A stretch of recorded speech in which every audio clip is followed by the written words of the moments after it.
నేను తీసుకున్నాను. ఎందుకు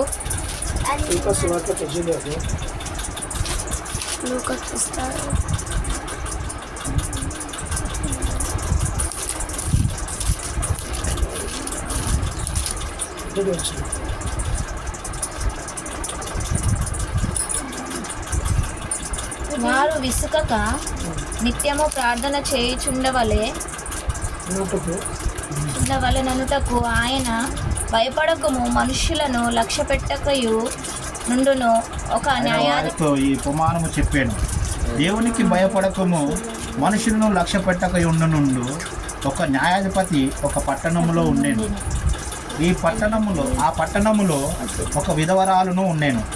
ఆమె అతని యొద్దకు తరచుగా వచ్చిన ప్రతి వాదికిని నాకును న్యాయం తీర్చుమని అడుగుచూ వచ్చాను. కానీ అతడు కొంతకాలము ఒప్పకపోయాను. తర్వాత అతడు, నేను దేవునికి భయపడకయు మనుషులను లక్ష్యపెట్టకయు ఉండినను ఈ విధవరాలు నన్ను తొందర పెట్టుచున్నది గనుక ఆమె మాటి మాటికి వచ్చి గోజాడుకుంటున్నట్లు ఆమెకు న్యాయము తీర్చుమని తనలో తాను అనుకోలేను. ఒక మాట ఉంది, ఏమనుందంటే వారు విసుకక నిత్యము ప్రార్థన చేయుటకు ఆయన ఈ ఉపమానము చెప్పారు. హల్లెలూయా. ఎవరు విసుక ప్రార్థన చేయవారు అంటే నా జీవితంలో విసుక అనేది కంపల్సరీ వస్తుంది.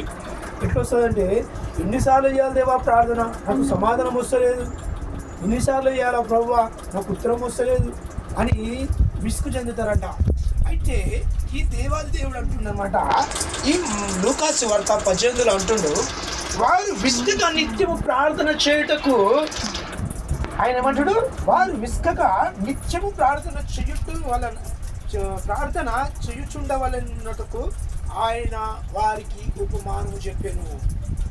అంటే దేవుడు ముందుగా నీలో విసుగు వస్తుంది, నీలో ప్రార్థన జీవితం తగ్గుతుంది, నీలో ప్రార్థన మరి ఏ విధంగా జరిగిపోతుంది అనేది దేవుడు వాక్యం ద్వారా మనం బోధిస్తూ ఉన్నాడు.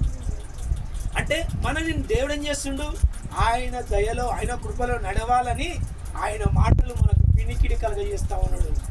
అయితే ఇక్కడ ఉపమానం ఏంటిదంటే, ఏమందంట, దేవునికి భయపడక మనుషులను లక్ష్య పెట్టక ఒక న్యాయాధిపతి ఒక పట్టణంలో ఉన్నాడు. అంటే దేవునికి భయపడతలేడంట, మనుషులని లక్ష్యం చేస్తలేడంట, ఒక్క గ్రామంలో ఒక న్యాయాధిపతిగా ఉన్నాడంట. చూడండి, ఆయన న్యాయాధిపతిగా ఉండి ప్రతి వారికి న్యాయం తీస్తూ తనను యథార్థత అంటే న్యాయమైనది ఏవైతే ఉన్నాయో అవి జరిగిస్తుంటే, న్యాయం అంటే ఏంటిదంటే దేవుడు చేసే న్యాయం కాదు, ఈ లోకంలో ఉన్న నాయకుడిన కదా. ఈ నాయకుడు ఏమంటుండంట, మనుషులను నేను లక్ష్య పెట్టను, దేవుని కూడా నేను భయపడను, ముందు మనిషిని నేను అనే మనిషి అనమాట. ఆ మనిషి దగ్గరికి ఒక విధవరాలు పోయిందంట. పోయి ఏమంటుందంటే, నాకు నా ప్రతివాదికి నాకు న్యాయము తీర్చు. వీధ వ్యక్తురాలు పోయి నాకు నా ప్రతివాదికి నాకు న్యాయము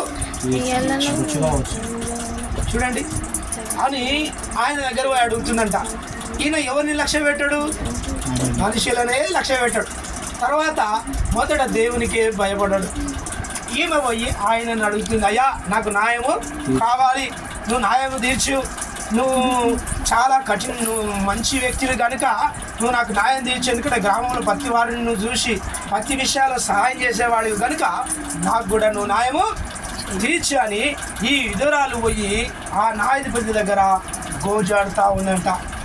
ఆయన అంటుండంట, ఏమంటున్నాడంటే, మరి వెంటనే వచ్చాక వెంటనే తీస్తుందా న్యాయం తీర్చాడు. ఆయన ఏమంటాడు, ఓ అమ్మ నువ్వు నా దగ్గరికి ఎందుకు వచ్చిన ఒప్పుకో అంటే మనుషులను లక్ష్య చేయడుగా ఆయన. అట్లా ఈమెను కూడా ఏమంటాడు, అమ్మ నా దగ్గరికి ఎందుకు వచ్చిన ఒప్పుకో అన్నాడు. అంటే ఆయన ఏం చేసింది, ఈయన కసురుకున్నాడు, ఈయన నా మీద తిరిగిండు, ఈయన నన్ను చీ అన్నాడు కనుక ఈయన దగ్గరికి నేను పోను, ఈయన దగ్గరికి నేను పోను అనుకోలేదంట. ఆయన పోతూనే ఉందంట, ఆయన ఇలా కొడుతూనే ఉన్నాడు. ఓ అమ్మ నీకు అర్థమవుతలేదా, నేను దేవునికి భయపడను, మనుషులను లక్ష్య పెట్టను, నువ్వు నా దగ్గర ఎందుకు అడుగుతున్నావు, పో పో అని ఇలా కొడుతూ ఉన్నాడంట. ఆమె విసుగుతో భయంకరంగా చిచ్చిన, అవమానపరిచిన, ఏ విధమైన ఇబ్బందులు పెట్టినా ఆ విధువరాలైతే మానుతలేదంట ఆ న్యాయాధిపతి దగ్గర పోవడం. అలాంటి మొండి ఘటమైన న్యాయాధిపతి ఏమైందంటే తను చాటికి మాటికి ప్రతి క్షణము ప్రతి రోజు వస్తూ కదిలిస్తుంటే తన బండ లాంటి హృదయం ఏమైందంట. చూడండి, మనం కూడా కొన్ని సందర్భాలు బట్టి మనం ప్రార్థన చేస్తుంటాం. ప్రార్థన చేసినాక ఆ ప్రార్థనకు జవాబు రాకపోతే, అరే ఈరోజు కాకపోతే రేపు వస్తుంది, రేపు కాకపోతే ఎల్లుండి వస్తుంది, ఎల్లుండి కాకపోతే మళ్ళీ వస్తే నెలలో వస్తుంది, మళ్ళీ వచ్చే నెల కాకపోతే ఒక సంవత్సరంలో వస్తుంది, సంవత్సరం కాకపోయినా ఎప్పుడైనా దేవుడు సహాయము చేస్తాడు అని నువ్వు ఎంత మొండిగా చేస్తావో అట్లా ఇక్కడ ఆ విధ్వరాలు ఆ న్యాయాధిపతుల మొండితనం చూపడుతూ ఉందంట. అప్పుడు ఆయన ఊటికి మాటికి సగ్గుకుంటూ దురుగుతూ చేస్తూ వెలగొచ్చినా కానీ ఈమె మానుతలేదు. ఈమె అడగడం మొదలుపెట్టిందిట. అప్పుడు ఆ న్యాయాధిపతి ఏమనుకున్నాడంటే తన మనసులో ఒకటి ఆలోచించిందంట. ఎవరు మనసులో? న్యాయాధిపతికి మనసు ఉందా? మనసే లేదు. కానీ ఎవరు పుట్టించినది? అది ఒక మనిషి ద్వారా కలిగించిన వేదన ఆ న్యాయాధిపతి హృదయము మారింది. హల్లెలూయా. మరి నీ నా జీవితంలో నీ నా ఇబ్బందులు, నీ నా ఇక్కట్లు, నీ అలాంటి అవమానాలు నిన్ను కలగజేసినప్పుడు నీవు దేవుని దగ్గర ఉంటే